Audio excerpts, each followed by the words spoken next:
So ngayon, nandito tayo sa loob ng Ford Ranger Raptor na V6. So yung spacing ko, same naman din sa 2-liter bi-turbo. Maganda naman yung spacing ko. Headroom ko maganda rin. Yung upuan niya, nagustuhan ko rin kasi same lang naman din, may nakalagay din na Raptor. Almost same interior lang talaga. Power seat adjustment naman to.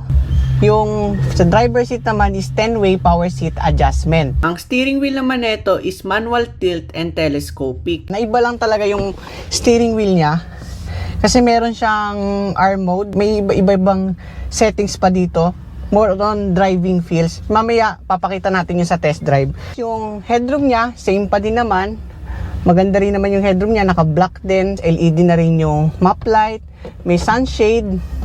Kagaya sa bi-turbo na Raptor, meron din itong abang na lagay ng switch kung gusto nyo maglagay ng mga accessories.